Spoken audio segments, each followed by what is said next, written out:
Greetings and salutations, everyone. I hope everyone is doing well today. For the last couple of days, I've been going through some physical and emotional issues, and I really haven't been able to record. I want to apologize. Every time I don't put something out, I kind of feel like I'm letting you guys down. Also, Bill was hurt a couple days ago. He's taking a couple days off. We were planning on doing a recording tonight, and he just needed one more day to recover. I don't know if that's anything he'll be able to share with us tomorrow. Hopefully he's doing a lot better. I know when I talked to him today, he was in a lot of pain. But today I've got some subscriber encounters and some other encounters that I'd like to share with you. Before we get into that, though, a couple links. As you know, I rely on my Patreon, my PayPal, and my merch to help this channel to continue to grow and go. All of those links are in the description below. I also have a second channel for creepypasta, fanfiction, and scary voice acting. Stories that do not fit on this channel. Now, if that's anything that you're into, follow that link and give those stories a listen. You may just like what you hear. Now, I've definitely taken enough of your time, and you've definitely had to wait. Let's get on with today's encounters. Shall we? Today's first encounter. My mom's home is situated in the middle of the Appalachian Mountains. She has one neighbor, her mother-in-law. There are no homes elsewhere around her, it's just beautiful mountains. One night her dog was barking and crying and growling. She just wouldn't stop. My mom was a tad confused as there weren't any outside noises that herself couldn't hear, and her dog was pacing to the door and the windows. After about an hour, she decided to grab a flashlight and go outside and make sure everything was okay, and there weren't any animals messing with her trash bins. She figured her dog was picking the smell up of a raccoon or another nocturnal animal. She scanned her yard and the creek and didn't see anything out of place. No animals, and her trash hadn't been tipped over. As she turned to go inside, that's when she saw it. I will give the best description that I can from her explanation to me, as I've never seen it myself and hope I never do. It was standing on its hind legs. Its back legs looked animal-like, and its front more like a human. It wasn't hairless, but it looked like it had mange with long fur here and there. The top half looked like a humanoid man, while the lower half looked animal-like. She stood paralyzed with fear, shining her flashlight on it. It looked at her, and then it started walking on all fours out of her yard and into the mountains. As it did, it stopped and looked back at her, then finally disappeared into the darkness. Her second encounter wasn't as intense, but worth mentioning either way. It was weeks later when her dog began acting out again.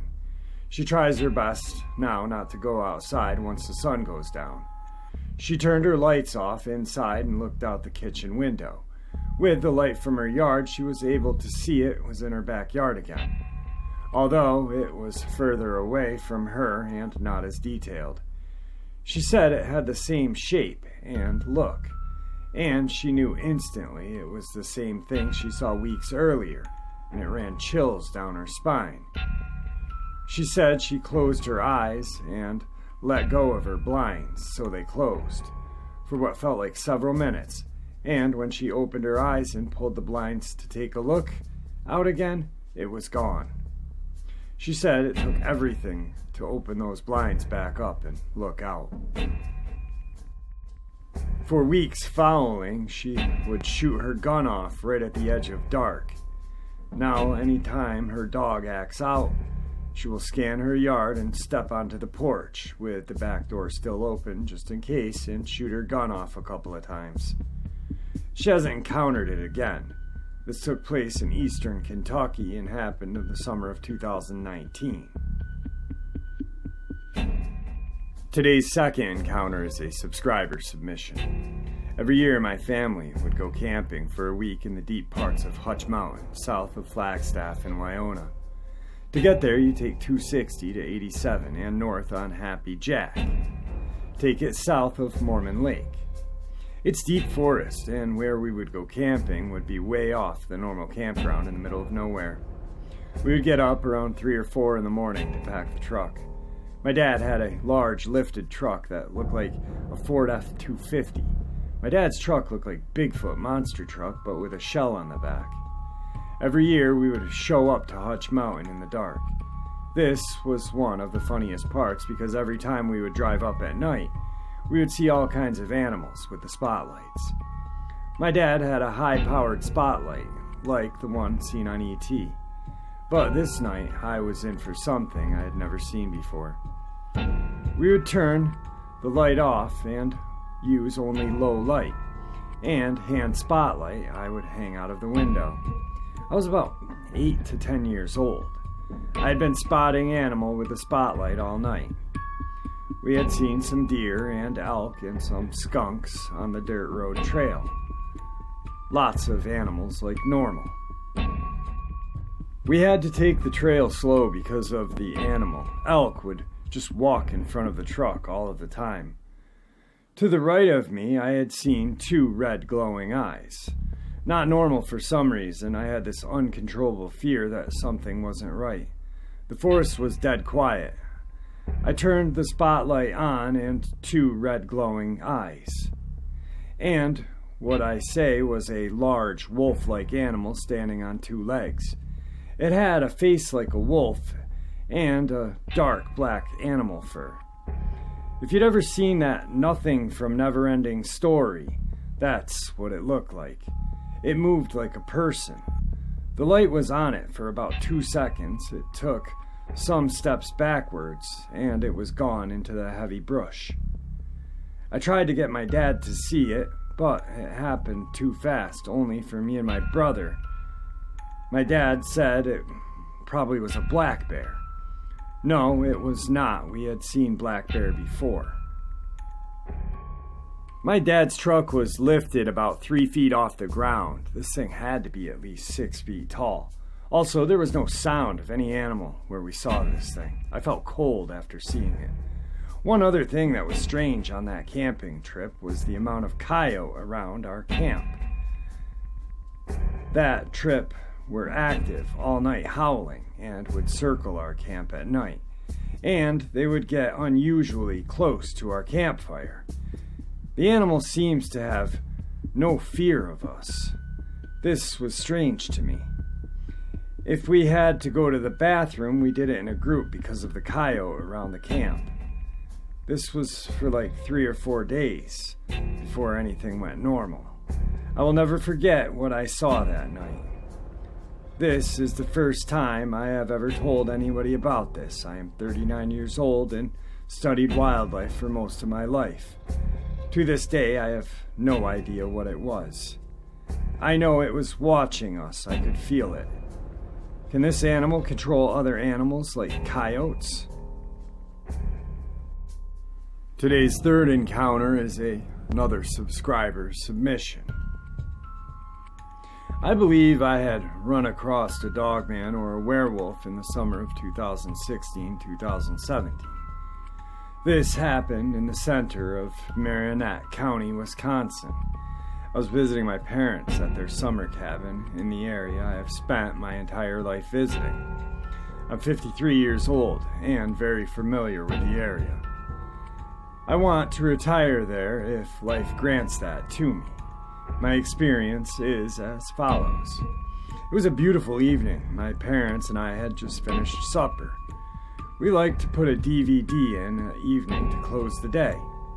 Before the DVD, I would like to go out at sundown and watch the stars turn on. My grandfather taught me this as a child, as the skies were open and we had no city light to front wash the heavens. I had walked to the end of the driveway to get the view I wanted and was standing by the rear side. I had been out for about 10 minutes just looking at the sky, hands in my pockets, relaxing. Then this deep growl came from the right of me and just across the street. The growl was guttural and penetrated my gut and chest. I mean, I felt it right through me. I didn't time it, but this noise that I felt through me seemed to last 20 to 30 seconds. This had my attention and got me to slowly lower my head to the ground and back slowly up the drive. Whatever it was, let me know it was there. After locking the door and checking with my parents if they heard anything, they didn't. I just let it slide for the time being. While at that time had no clue about these things until finding sites like yours, then hearing descriptions that I clicked. Now I didn't have any visual sightings, and I am pleased with that. This leads me to a question for William, and I hope it's not a repeat. I know there are Bigfoot that have been spotted around the area, and the dog creatures. Now one has spoken of the other, then maybe a veiled reference by my grandparents and assorted older relatives. They always wanted us to be in before sundown because the prowlers come out at dark, which seemed strange at the time. Now it kinda makes sense. These canines, after research, have been spotted as close as 40 miles south, and also east on the Michigan side. Copper Harbor seems hot. I'm right in the middle of all of this. I've come to terms they may make their way through the area. There's plenty of water and wild game available as a food source. Isn't an issue up here. Do these creatures have a migration path of travel, or are they just roamers? Do these creatures have a time cycle of migration, or is it strictly dietary following food? Do these creatures remember every person they growl at? Do these creatures stay in colder climates in winter or migrate to the warmer? Thank you both for what you guys do.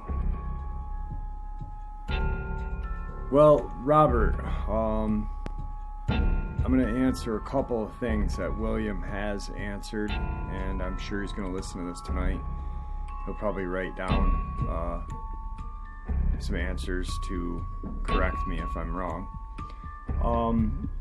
But I don't believe there is a migration path. I believe they are, like he has stated,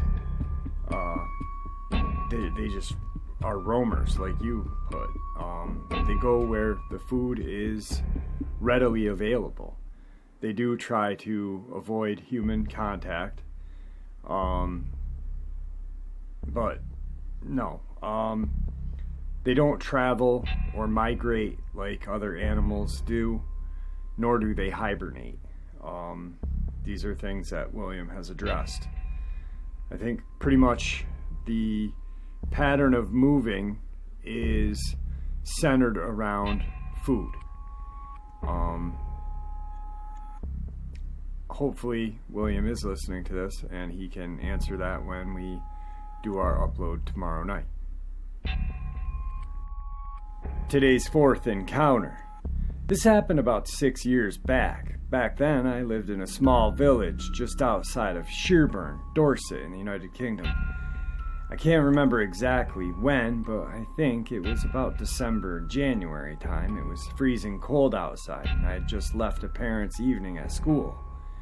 I worked in Yeovil as a teacher. I was driving home about 8 p.m. and it was dark already, so I was knackered and had my radio on.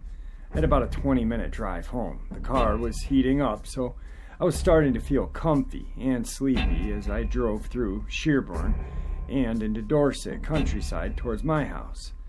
My home was situated down a single-lane road with woods on one side and big fields on the other. As I turn onto the road, I slam on my brakes. There's something huge in the road. It takes me a while to figure out that a giant dog is in the middle of the road, leaving the fields and heading into the woods. This thing was bigger than the front of my car. Its head must have been at least 5 feet. I am 6 feet, and it would have come up to my shoulders at least off of the ground. It looked like a giant German shepherd with dark fur all over it, from my brief impression. And It was just standing there, in profile, with my headlights on it. Its head was turned towards me, and its lips were drawn back, and the snarl was terrifying. I'm honestly not sure if it was the adrenaline or tiredness, but I've only been terrified like that in nightmares. My lasting impression were its teeth, which were massive, sharp, and clinched together, and eyes that were fixed dead on me, even though my full beams were directly on that damn thing. I didn't wait to see what it did. I reversed back onto the road and went and had a pint back at the pub, back in Sherburne, and Googled what I saw. I didn't find anything specific to the area. I finally found courage to drive back, and it was gone. I park as close as my house as possible and sprint to the front door with my keys ready and get inside. I was a 33-year-old teacher and felt ridiculous. I spent a good few hours just looking out of the window, seeing if I could spot anything, which I didn't, and I never have again. Today's fifth encounter is a subscriber submission. A little bit about myself. I'm 51 and a U.S. Navy veteran of 10 years active, 3 years reserve, and 2 years merchant marine for Military Sealift Command. I grew up outside of Talking Rock, Georgia, on a family farm of 300 acres. 32 acres was farmland with a creek running through the middle of it. We were surrounded by steep hills, ridges, and valleys. The house was about 10 yards off of a dirt road and sat on a hill. This encounter happened in the late 70s, and I was around 8 or 9. It was late one night, and my bedroom window faced the front yard and dirt road. I was awakened in the middle of the night by a deep guttural growl outside of my bedroom window. It scared the hell out of me, because it woke me up out of a deep sleep, and I had never heard a deep growl that literally caused me to gasp for air. I turned on the light and ran to my mom and dad's room across the hall and told my dad something big was growling out in the front yard next to my window. He said it was probably the old wild dog or something and go back to bed. I thought to myself, how could a sound like that come from a domestic type dog? It would be too small to make a growl like that. But after that, no, I never heard it again. I do recall many occasions of being in the woods around the house and feeling like I was being watched. I never thought the years put much more thought into that night. Just wrote it off as the old wild dog. Just a brief interjection before we get on with the encounters. As of late, Georgia has been a very hot spot. Well, not as of late, but as of late being in the news and cover-ups. So I'm agreeing with you, my friend. Definitely not the old wild dog on the dirt road. Probably the old wild dog man on the dirt road, but I don't know. Today's sixth encounter. My name is Paulo. I'm 20 years old. I live in Brazil. Sao Paulo State. What I am going to tell you here happened to me in the year of 2017 here in my city. A friend, who we will call Diego, made an invitation to spend a day at our father's place in the Funnel neighborhood, my city just outside Jacatinga. It was Saturday, and I went with him in the morning. We had a really nice day. We had a barbecue, we swam, we ate fruit, we talked, we helped him, or his father, to prune other trees. It was really cool. When it got dark at night, around 2000, or Thiago, father, asked us to leave. His father had a Fierno des Antigos pickup truck. We were both in the bucket, sitting and talking. We stand with our backs to the cabin's rear window looking back. We had already walked about a kilometer. The two of them there looked at the road towards the back of the truck when his father slowed down to go through a hole. He almost came up behind a tall shack, a big black shape, quickly. I thought it was a very big dog with bright eyes. At that time we commented, "What is that? What animal is that?" In that he stood like a person on top of the ravine, and he looked towards the truck.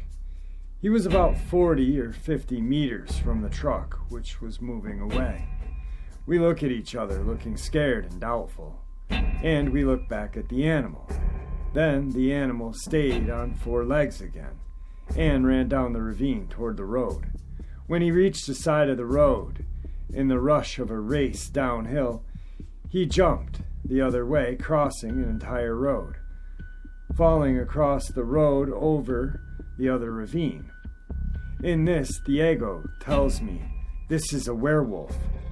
The werewolf began to occupy the truck through the woods. He went through the woods. We saw leaves and branches flying. We heard the branches breaking, and we saw him passing among the trees. So Thiago asked his father to speed up, because there was something following the car. The father asked, "What is it?" And he said, "I think it's a werewolf." Soon we arrived at a river and crossed a narrow bridge. I don't know why, but he didn't cross the river, and he stayed up there on the bank watching us until he disappeared from view at a curve. I had never seen or believed there was a werewolf despite hearing stories from my parents and grandparents.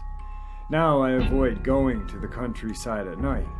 What marked me most in this story was the jump, a fantastic jump from one side of the road to the other, and me and Diego seeing everything from the Fiora Uno's bucket.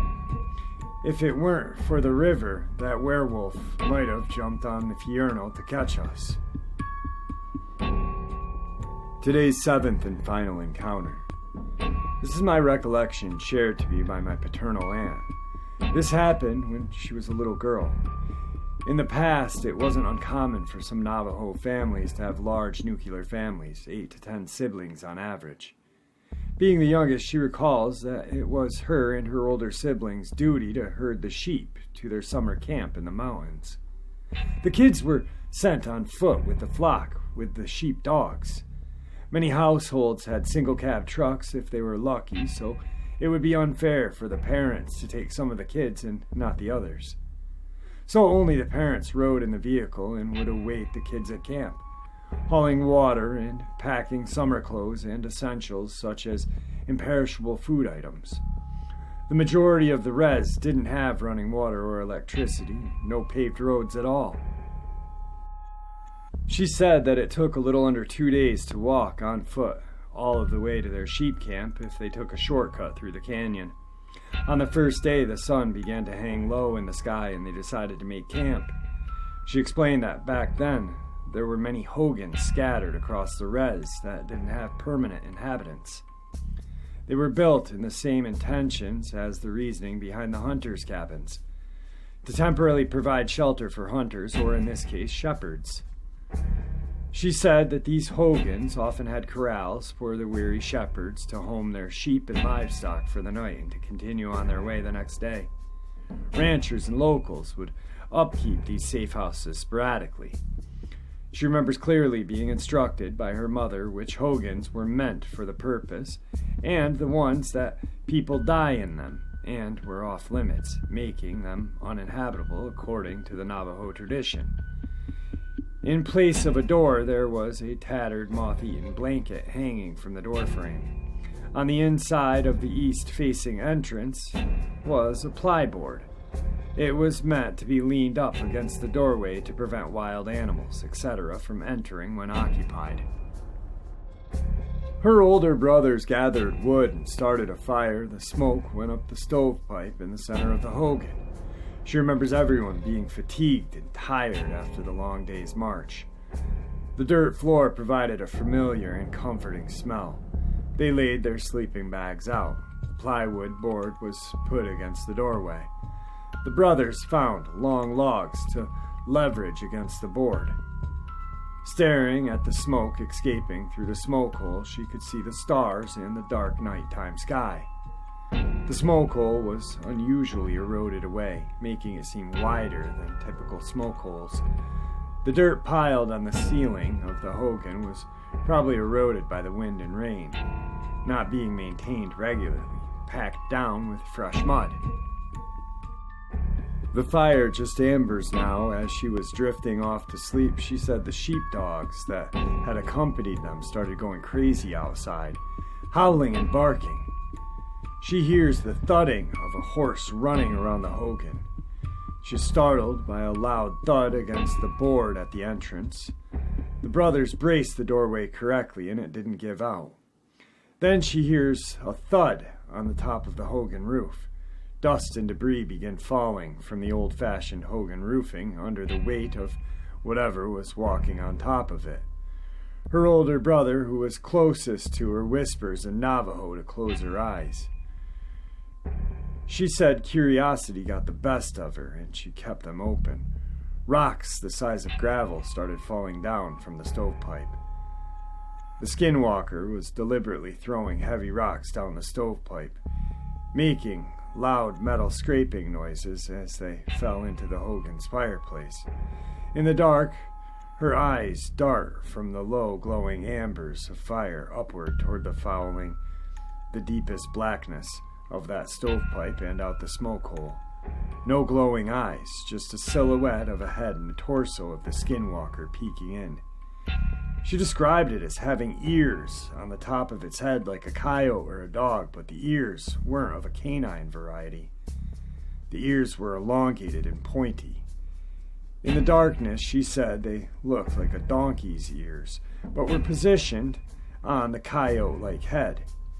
She spent a few moments frozen and staring at the creature. Never have seen anything that resembled it in nature.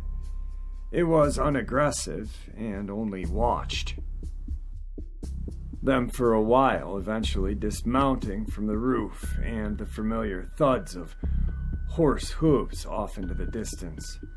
The dogs howling and whining after, but never leaving their post at the sheep corral. Wow, another 7 great encounters. That last one was fierce. Ooh, I could not imagine being a child. Well, I couldn't imagine being a child and have to walk that far for summer camp. But to have your siblings around you and to have something that terrifying as a child, no parents around, that must have been, really scary. A great set of encounters, though, today.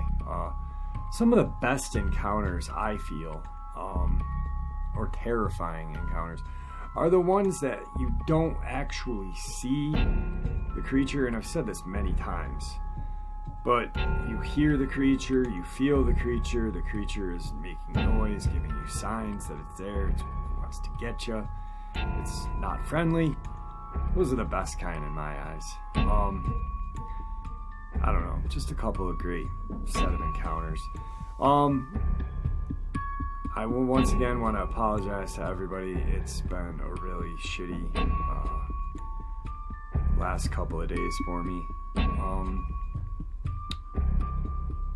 But yeah, this shall pass too. This shall pass too. There we go. But let's keep William in our prayers, and his team. I know right now, prayers would be good. I can't elaborate on anything, and I don't know anything except that he got hurt. So hopefully tomorrow will be an upload with William, and we can get some questions answered, and we can do some chit-chatting, and it'll be a good day. And with that, guys, I want to bid you all farewell.